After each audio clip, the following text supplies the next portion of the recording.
Om Namo Bhagavate Vasudevaya. Om Namo Bhagavate Vasudevaya.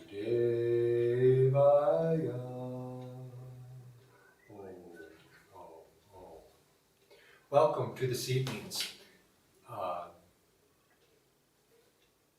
Bhagavad Gita. I'm turning off my mobile, which I always tell people to do right at the beginning when we're doing a live lecture, and I have to realize that I have to do this as well. Lizzie, you can take that. It was ringing just a moment ago. And now we can start again. I'm not sure, that might be an inauspicious way to start. But I want to welcome you to this evening's Bhagavad Gita webinar, because particularly this week, this is a very beautiful chapter that we're going to begin, chapter 11. It's of all the Gita chapters, I think it's the most exalted. And matter of fact, if I think of all spiritual literature, I think it's probably one of the most exalted of all spiritual literature throughout all traditions. And so we're going to discuss this first part today. And this is the part where Arjuna asks Krishna to reveal himself in his infinite form to him. You might say that Arjuna is representative of all of us. He's the universal devotee. He's that part of ourself that he is us as the disciple, looking to the higher self, to the Guru, to God, and appealing to God for that revelation, that personal experience, to be able to experience that deep inner state of communion, of God oneness. And you could say it's very similar that I have heard, and I'm sure you have heard too, that in the north of India there are some very beautiful and high mountains there. Glorious mountains is what everybody says. Awesome mountains, magnificent. And they have been described by countless travelers, these great Himalayas that are up in the north. But hearing about them isn't the same as going to actually see them ourselves. Isn't this so? We hear about the great mountains, how wonderful they are. And yes, we believe in them. We have faith that surely they're there. Many have seen them. But we too are not totally satisfied in our own minds until we ourselves have seen those mountains. And so it is with God. As we hear about God, we hear about the infinite, we hear about the magnificence, but yet we may believe. We certainly hear, just like Arjuna, he's going to describe how he's completely convinced. Now his delusion, you could say, of not wanting to fight, Krishna has answered his questions and he has complete faith in what Krishna has said to him, but yet he wants to experience for himself. And isn't that how it is for all of us? And so I'd like to begin with this reading here from the Bhagavad Gita. This is chapter 11. And Arjuna said, "In your compassion, you have revealed to me the secret wisdom of the self, and have thereby banished my delusion. O lotus-eyed Krishna, you have spoken extensively of the beginning and the end of all beings, and of your eternal sovereignty. O Great One, you have declared yourself to me. I accept as true everything you have said, and yet, O Purushottama, I long to behold you for myself in your infinite form." Isn't that exactly what we were just saying? "O Master, Lord of Yogis, if you deem me fit, reveal to me your infinite self." And then Krishna replies, "The Blessed Lord said, 'Behold, O son of Pritha, by hundreds and by thousands my divine forms, multicolored, multifarious. Behold the Adityas, the Vasus, the Rudras, the twin Aswins, the Maruts, and many wonders hitherto unknown. Here and now, O Gudakesha, behold, unified in my cosmic body, all the worlds, all that moves or is without movement, and all besides that you desire to behold. You cannot behold me with mortal eyes, however. Now therefore I give you divine sight. Behold my supreme yoga power. Sanjaya said to Dhritarashtra, with these words, Hari, the exalted Lord of Yoga, revealed to Arjuna his supreme divine form. Arjuna saw the supreme deity, infinite in variety, omnidirectional, in radiance, all-pervading as if adorned on all sides, with celestial robes, gardens, and ornaments, the divine weapons upraised, fragrant with exquisite essences and with faces and eyes seemingly everywhere. Were 1,000 suns to appear together in the sky, their brilliance which suggests only dimly the splendor of that exalted being. There in that vision did Arjuna behold the vast universe with its endless divisions, all united as one, within the form of the God of gods. Then Dhananjaya, it's Arjuna, wonderstruck, the follicles on his arms raising their hairs in awe, prayerfully joined his palms together and bowing his head to the Lord, exclaimed, marveling, most wonderful Lord, adored of gods, within thy cosmic form I behold the vast universe of beings, saints and sages divine. And then he goes on. It's quite extensive, and it's beautiful, and it reminds me very much of what Paramahansa Yogananda wrote in his beautiful poem Samadhi, trying to explain in poetic form, in words, though that wondrous vision that really is beyond words cannot be explained. But yet the poet and the beautiful poem here is evocative of that wondrous, beautiful vision that Arjuna had given to him by Krishna. Now, coming back to where we started, Arjuna wanted to have this experience, and this is speaking for us. We want to know it's not enough for us simply to hear about or read about or listen to the wonders of God communion. And we, just as when we read the autobiography of a yogi, we read of that experience that Sri Teshwar gave to his disciple Paramahansa Yogananda. And he goes into that poem Samadhi, and we read that, and it's so inspiring. We say, yes, that truly is what all of us want. That is what I too want, and I want to be able to experience that. But I find it interesting, in religion as a whole, we don't generally in religion, it's not so much emphasized the need to actually experience God. It seems in a common religion, what is emphasized is what God, you might say why we should worship God, why we should have faith in God, why we should believe in God, what God's forms might be, something about Him. But where is there the emphasis on that we should actually also experience God for ourselves? And why does it seem to not be there in the spiritual teaching so much? Now, you know, of course, there are traditions that it emphasizes that, but for the common folk, it's not so much emphasized.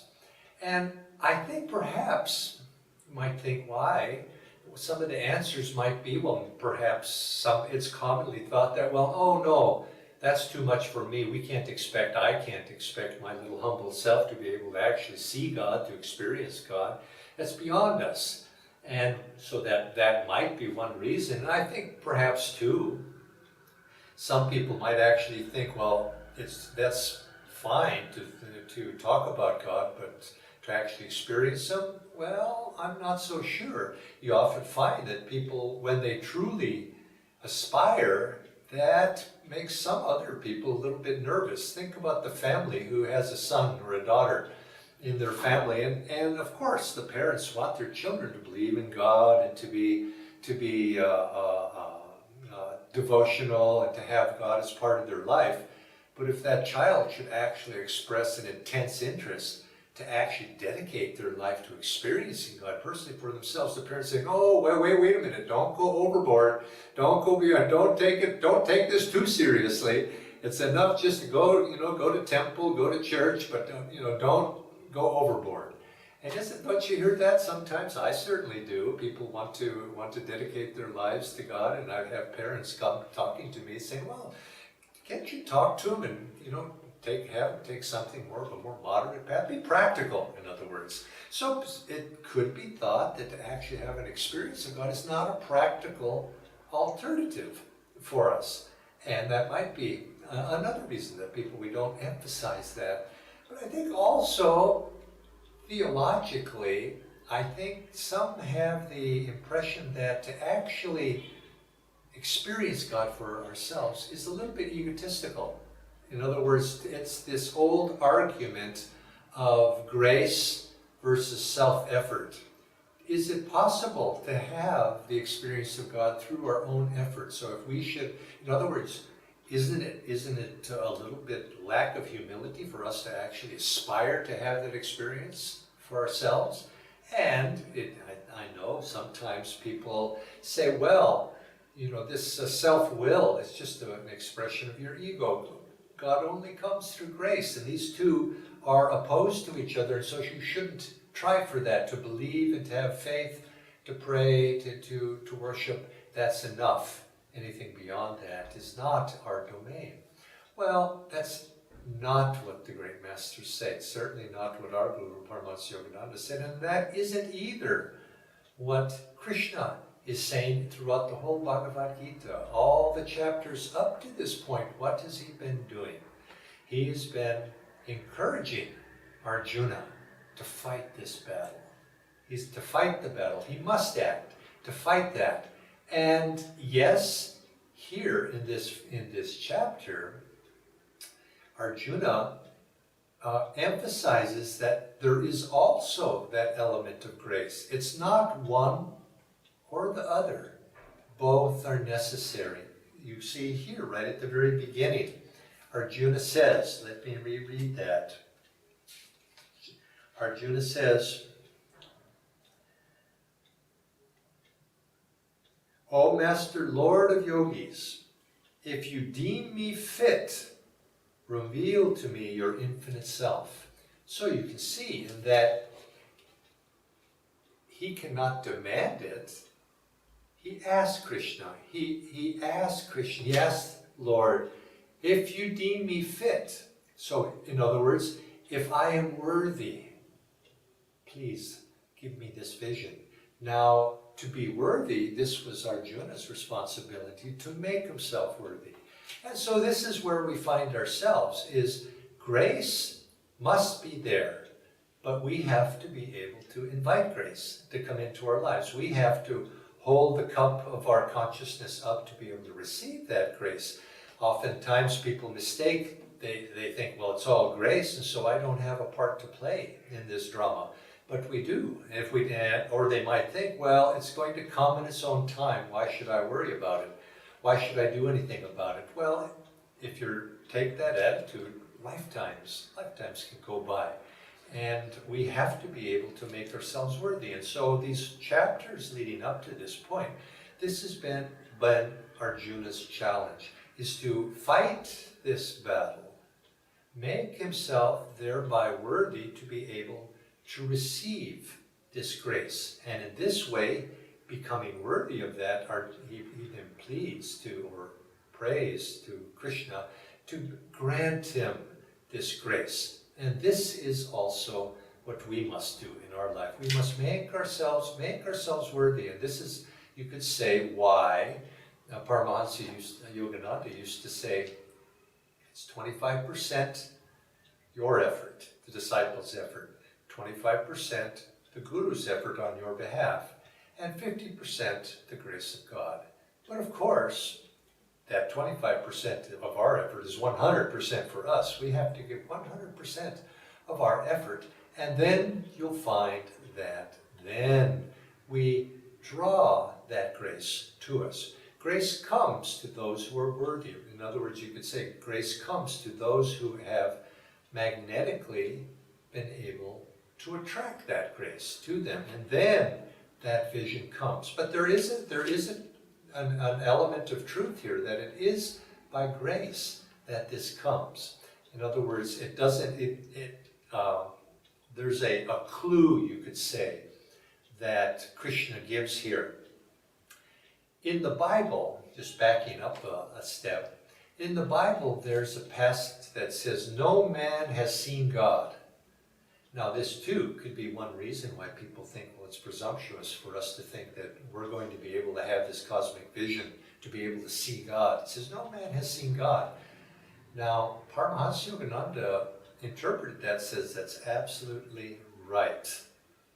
But in the Gita here, Krishna gives a bit of a clue of what the answer is to that conundrum. And here, let me read it again and see if you can pick out the clue with me.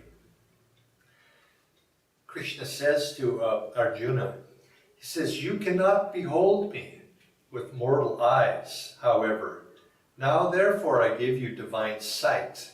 Behold my supreme yoga power. In other words, you cannot behold me with mortal eyes. In other words, no man, no man with mortal eyes can behold me. And so when the Bible says no man can see God, what the Bible's saying is, we cannot perceive God with this consciousness of mortality within which we normally live. We have to be able to transcend that egotism, is what it is, that identification that I am this body, I am this ego, I am the personality, I relate to this world of duality. As long as we have those eyes of duality, the double eyes, you could say, we see the life, or we see the world around us through the eye of ego. It's only when thine eye be single, in other words, when we have transcended duality and see life with the one eye of the spiritual eye of wisdom, then we can behold God. But we have to transcend that egotism. But yet, the ego, how is it possible? How is the ego, which we find ourselves embodied in, how is the ego going to get rid of the ego? We're already polluted. Well, this is the element of where grace does come in. But the Gita, as I said already a number of times, the Gita exhorts us to action. We must act. We have to act. It's our duty to act. Inaction actually is not possible, because no matter what we do, whether we breathe, whether we try to maintain our stillness, anything we do is action. And so as long as we have to act, why not act in the right way? And the right way is to act that in that action which takes us in the direction of soul freedom. Any action that takes us in that direction is right action. And so Krishna is saying, act in this way. And then in the doing of right action, in the doing of that true karma yoga, is that action which is taking us toward freedom. In the performance of true karma yoga, then we make ourselves fit to be able to receive that divine touch that allows us to have that divine vision. And this is, of course, in our line, in our path, the true karma yoga, explained by Lahiri Mahashaya, is that action which will lead us to freedom, and that highest of actions which will lead us to freedom is the practice of Kriya Yoga. And so this is how Lahiri translated and explained the Bhagavad Gita. He says what Krishna is exhorting Arjuna, the Guru is exhorting the disciple, the higher self is exhorting the lower self, to do that action, that highest of action, that Kriya Yoga, practice Kriya, which is even referenced in earlier chapters of the Bhagavad Gita. That action will free you from that bondage of ego, like this taking the splinter and using one splinter to pull out another splinter. In both, you can throw it away. And this is what Lahiri has recommended to us and exhorted us to do. He's actually said this is the purpose for which this body, this divine gift has been given to us. We have been granted something very blessed, this body through which we can do that action which will free us from all bondage. And so look upon this, our lives, our opportunities that we have. We have been given a great master, Paramahansa Yogananda, the great line of gurus, Sri Yukteswar, Lahiri Mahashai, Babaji. We've been given all of the tools to be able to make ourselves worthy and fit. And now the responsibility lies with us. And so I'd like to continue just a little bit reading here from this Gita. Most wonderful Lord, adored of gods, within thy cosmic form I behold the vast universe of beings, saints and sages divine, sequestered in remote caves, their serpent nature Kundalini, formerly virulent, now tamed, raised by love on the rod of awakening. Lord Brahma, God of gods, seated on the head of each sage, his seat the shining lotus of 1,000 rays. O cosmic body, Lord of all worlds, I behold thee everywhere and in everything.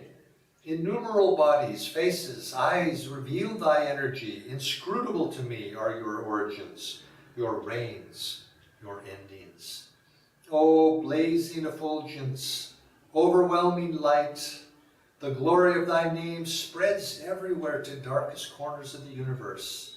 Diademed with stars, wielding the mace of sovereign power, your discus, O whirling vortices of light dazzling, illuminating, thrilling all. Immortal, supreme Brahman, supreme resting place of all created forms. Thy self-born luster shields thy devotees from harm, protecting all beings and calling them to wakefulness in thee. O Sovereign One, the beings of earth, the astral gods, all awe-stricken, with folded palms offer thee your adoration. With prostrations they enter thy cosmic temple and offer thee their love, their heart's devotion, their hymns rising to the starry dome of heaven. They worship thee and thee alone. The lights of heaven, blazing suns, the lamps of consciousness, hermits, sages, emperors of benign rule, noble heralds of thy peace, the strong, the powerful, desire-filled, ambitious, bow in wonder before thy radiant throne, or else fall before thee, fear-filled, vanquished, their petty lives consumed in thy cosmic fire. Thee I behold, thy feet walk everywhere, thy countless limbs are active throughout space, thy mouth's consuming, thy eyes flashing, thy hair streaming out with energy across the skies. O thou, joyous, overpowering, all obliterating light, I stand trembling before thee, awe-filled. Egos, karmas, desires, ambitions, victories, all rush toward thee for reabsorption in thy bliss, or else soon crumble into wasted dust. So do the rushing rivers of innumerable lives flow, impetuously, blindly to thy sea. Moths drawn to a flame, there perish. So do human lives, drawn by ambition, ever hopeful, but ever doomed to devastation. The fog of passion obscuring from them the truth. Who art thou, Lord? What is thy cosmic will? What is thy purpose? To what end has all this been done?